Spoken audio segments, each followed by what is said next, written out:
పిల్లలు కావాలనే మీ కలను నెరవేర్చుకోండి. మొదటి కన్సల్టేషన్, మొదటి స్కానింగ్ ఉచితం. వివరాల కొరకు హెగ్డే ఫెర్టిలిటీని సంప్రదించండి. నమస్తే, నేను Keshav. Welcome to Suman TV. Allu Arjun case వ్యవహారంలో A18 వరకు మొత్తం 18 మందిని మొదటి విడత నిందితులుగా పోలీసులు పేర్కొన్నారు. అయితే ఈ 18 మందిలో కూడా అసలు తొక్కిసలాటకి కారణమైనటువంటి యాంటోనీ పేరు లేనే లేదు. మరి యాంటోనీ సంగతి ఏంటి? అతన్ని అదుపులోకి తీసుకున్నారు, విచారిస్తున్నారు అనేది మీడియాకి ఇచ్చినటువంటి సమాచారం. ఇందులోని వాస్తవాలు ఏంటి, ఎందుకు యాంటోనీని A18 వరకు లిస్టులో చేర్చలేదు, ఈ అంశాన్ని విశ్లేషించేటువంటి ప్రయత్నం చేద్దాం. మనతో పాటు అనలిస్ట్ చందు శ్రీనివాస్ గారు. నమస్కారం. నమస్కారం అండి. ఈ సంధ్యా థియేటర్ తొక్కిసలాట వ్యవహారం తర్వాత అరెస్టులు, ఇంట్రాగేషన్లు అన్నీ అయ్యి బెయిల్ వచ్చిన తర్వాత ఇప్పుడు ఎపిసోడ్ పార్ట్ 3కి వెళ్ళినట్టుగా కనిపిస్తుంది. అల్లు అర్జున్ని పిలిచారు, విచారించారు, తర్వాత రివైజ్ చేశారు. ఈ రిమాండ్ రిపోర్ట్ని, కేసు మొత్తాన్ని రివైజ్ చేసి A18 వరకు నిందితుల జాబితా, ఈవెన్ మైత్రి మూవీ మేకర్స్ని కూడా ఈ లిస్టులో చేర్చారు. కానీ అదుపులోకి తీసుకున్నటువంటి యాంటోనీ సంగతి ఏంటి, ఎందుకు అతన్ని ఈ లిస్టులో చేర్చలేదు? అంటే వీడియో క్లిప్పింగ్స్లో ఆయన తోసినట్టుగా స్పష్టమైన ఆధారాలు ఉన్నాయి కాబట్టి, ఆయన బౌన్సర్, ఆయన అల్లు అర్జున్ గారు వ్యక్తిగతంగా ఉన్నాడు కాబట్టి ఆయన కూడా అరెస్ట్ చేసినట్టుగా చూపించారు. అంటే చూపించిన వెంబటే చేర్చాల్సిన అవసరమే లేదు. విచారించి ఆయన పూర్వపరాలు ఏంటి, ఎప్పటి నుంచి ఉంటున్నాడు, ఎంతకాలం నుంచి పనిచేస్తున్నాడు, యాక్చువల్గా ఈయన మిగతా వాళ్ళందరూ ఆదేశాలు ఇచ్చింది, బౌన్సర్స్ ఆర్గనైజర్ అంటున్నారు. అంతే ఆర్గనైజర్ కాబట్టి ఈయన వల్ల జరిగింది అనేది అంతా చూసుకుంటారు. చూసిన తర్వాత ఇంక్లూడ్ చేస్తారు. ఇప్పుడు 18 మీరు చెప్పింది A18 అంటే మైత్రి మూవీ మేకర్స్ వచ్చారు. ఇప్పుడు A1 నుంచి మీరు చూసుకుంటే కనుక, మీరు స్క్రీన్లో వేసింది A8 వరకు కూడా థియేటర్ యాజమాన్యం, వాళ్ళ పార్ట్నర్స్. A9 నుంచి మేనేజర్ అనుకోండి. ఇక బాల్కనీ A10 వరకు వాళ్ళే మొత్తం ఉన్నారు. మెయిన్ పార్ట్నర్స్ అంతా అగమంటి పెద్దరామిరెడ్డి కాడి నుంచి ఇక అంతా వాళ్ళే. అగమాటి పెద్దరామిరెడ్డి, చిన్నరామిరెడ్డి, సందీప్, మొత్తం అంతా ఆ పార్ట్నర్స్ లిస్ట్ ఉంది. 10 మంది వరకు. అగమాటి వినయ్, అశుతోష్ రెడ్డి, రేణుకాదేవి, అరుణారెడ్డి, నాగరాజు, వీళ్ళు మేనేజర్లు. విజయ్ చంద్ర లోయర్ బాల్కనీ ఇన్ఛార్జి. తర్వాత అల్లు అర్జున్ పేరు పెట్టారు A11 వరకు. ఇది ముందు నుంచి ఉన్న లిస్టే. నిన్న అప్డేట్ అయిన తర్వాత మళ్ళీ కొంతమంది బౌన్సర్లు వీళ్ళందరి పేర్లు వచ్చినాయి, బట్ ఇతని పేరు రాలేదు. అంటే ఇక్కడ ఏంటంటే, ఇక్కడ మీరు అన్నట్టు మొన్నటిదాకా మైత్రి మూవీ మేకర్స్ కూడా లేదు. ఇప్పుడు ఈయన మేనేజరు అల్లు అర్జున్ గారితో పాటు ఆయన మేనేజర్ని మనం చూసుకుంటే శరత్ బన్నీ గారు కావచ్చు, రమేష్ సెక్యూరిటీ టీం కావచ్చు, రాజు సెక్యూరిటీ, అల్లు అర్జున్ గారి టీం. ఇది 11 నుంచి 17 వరకు. అంటే 18 కూడా ఆయన కింద లెక్క వస్తుంది, మైత్రి మూవీ మేకర్స్ కూడా. కాబట్టి 19 కింద అతను యాంటోనీ తీసుకోవచ్చు, ఎందుకంటే విచారించి అన్ని కూడా తీసుకునే అవకాశం. తొక్కిసలాటకి అసలు కారణం యాంటోనీ తీసుకున్న నిర్ణయం. నిన్న మనం గేట్స్ చూస్తే కూడా అవి ఓపెన్ చేసి కొంతమందిని అలౌ చేసి మొత్తం పెద్ద కర్రలు తీసుకొని బెదిరించిన దృశ్యాలన్నీ కూడా ఉన్నాయి. సీసీ కెమెరా ఫుటేజ్, సంధ్యా థియేటర్ ఫుటేజ్ అంతా కూడా రిలీజ్ అయ్యింది. పోలీసులు రిలీజ్ చేశారు, ఎవరు రిలీజ్ చేశారు, మొత్తానికి అయితే మీడియా చేతికి వచ్చింది అదంతా. అవునండి. సో అవన్నీ చూసిన తర్వాత ఈ లిస్ట్ని రివైజ్ చేసే అవకాశం ఉంటుందా, ఇతన్ని నిందితుల జాబితాలో ముందుకు తీసుకొచ్చే అవకాశం ఉంటుందా, A18 తర్వాత యాడ్ చేసే పరిస్థితి ఉంటుందా? అంటే మెయిన్ ఏంటంటే, థియేటర్ యాజమాన్యానికి వాళ్ళు పోలీసులు పర్మిషన్ లేకుండా హీరో వచ్చింది కూడా చెప్పకుండా ఉండటం వల్ల అసలు థియేటర్ లేకపోతే ఇన్సిడెంట్ జరగదు కదా. అందుకని ముందు వాళ్ళే పెట్టారు. దాంట్లో 7 ఆల్రెడీ రిమాండ్కి పంపించారు. దాంట్లో మిగతా వాళ్ళు కూడా త్వరితగతిన విచారించి రిమాండ్ పంపించే అవకాశం ఉన్నది.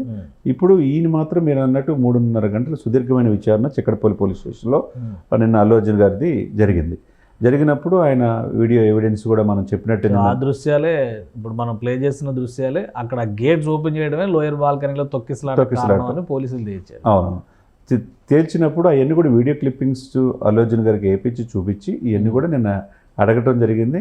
ఆ దిశగా ఆయన వాంగ్మూలం నమోదు చేసుకున్నారు. సో ఏంటి అసలు ఇంట్రాగేషన్ ప్రాసెస్ ఎలా జరిగినట్టు? ఇప్పుడు ఇవన్నీ ఒక్కొక్క వర్షన్ ఒక్కొక్కలా వస్తుంది. అల్లు అర్జున్ గారు బాగా కోఆపరేట్ చేశారు, ఎప్పుడు పిలిచినా వస్తా అన్నారని ఒక వర్షన్ వస్తుంది. ఆయన చాలా బాధపడ్డారు, కన్నీళ్ళు కూడా పెట్టారని చెప్పి ఇంకో వర్షన్ వస్తుంది. కొన్ని ఛానల్లో వాళ్ళు ఇష్టం వచ్చినట్టు వాళ్ళు వేసుకుంటారు. కానీ విచారణకి ఆయన వెళ్ళటం అనేది ఒక మంచి వాతావరణంగా మనం చేసుకోవాలి. కాబట్టి నాకు చెప్పలేదు పోలీస్ ఆఫీసర్ అనేది ఆయన ఇప్పటికీ చెప్తున్నాడు. ఏసీపీ గారు నేను పోయి చెప్పానని చెప్పి ఆయన చెప్తున్నాడు.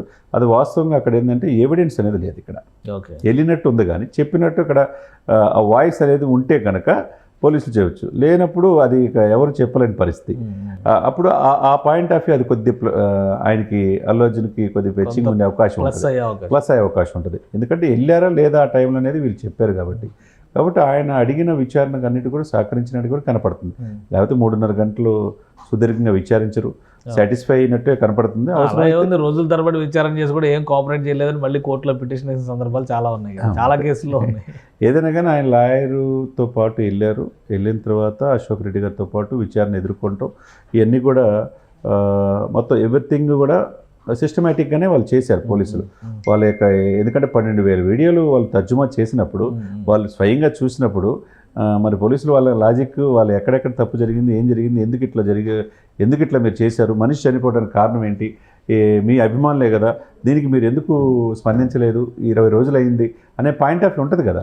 ప్రతి point to point ACP, consult DCP, వాళ్ళంతా స్టేషన్ హౌస్ ఆఫీసర్ రాజు నాయక్, వీళ్ళంతా విచారించినట్టు కనపడుతుంది. ఇప్పుడు గట్టిగా డిస్కషన్ జరుగుతుందంటే బెయిల్ రద్దు చేసేస్తారని ఆయన అడ్వకేట్ కేసు వేశారు నేనని చెప్పని ఒక అడ్వకేట్ ప్రెస్ మీట్ కూడా పెట్టుకున్నాడు.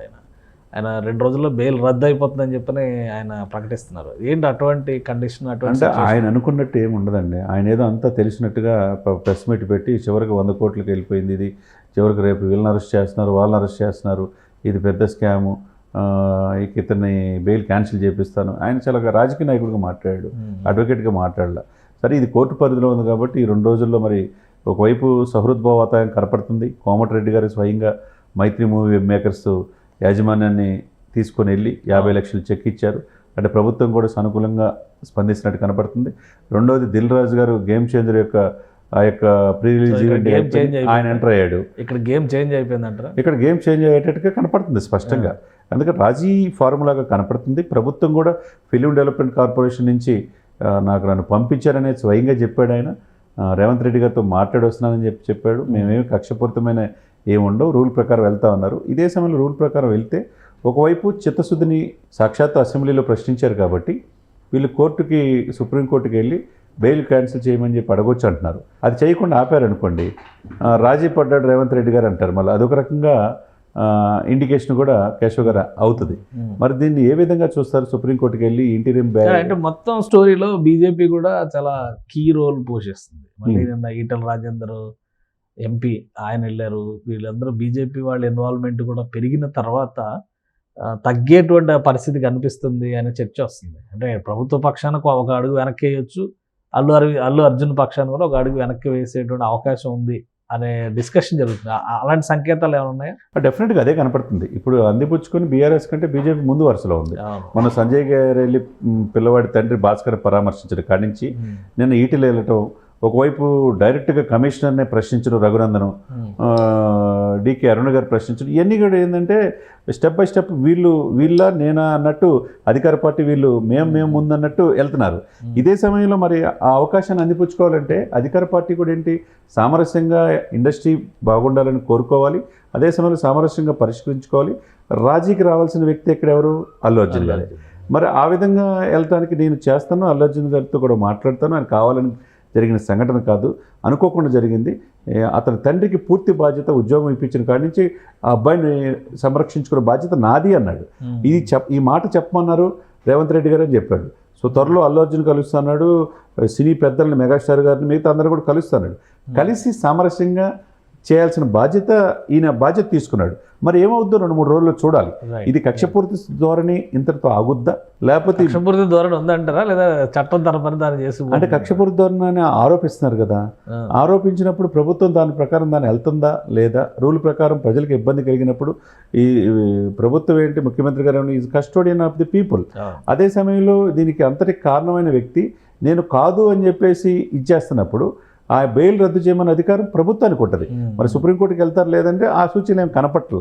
మరి ఈ పరిస్థితులు ఏంటంటే ఇది త్వరలోనే సద్దుమణిగే అవకాశాలు ఈ పరిణామాలను బట్టి కనపడుతున్నాయి. మరి రైట్. థ్యాంక్ యూ చంద్ర శ్రీనివాస్ గారు. ఇది ఈ కేసుకు సంబంధించి ఇంకా విచారణ పర్వం కొనసాగుతుంది కాబట్టి ఇది ఫైనల్ రిపోర్ట్ కింద చూస్తానికి అవకాశం లేదు. మరికొన్ని పేర్లు యాడ్ అయ్యేటువంటి సంకేతాలు స్పష్టంగా ఉన్నాయని చంద్ర శ్రీనివాస్ గారు విశ్లేషిస్తున్నారు. మరోవైపు ప్రభుత్వ పక్షాన అటు అల్లు అర్జున్ పక్షాన కూడా ఒక అడుగు వెనక్కి వేసేటువంటి ధోరణి కనిపిస్తుంది.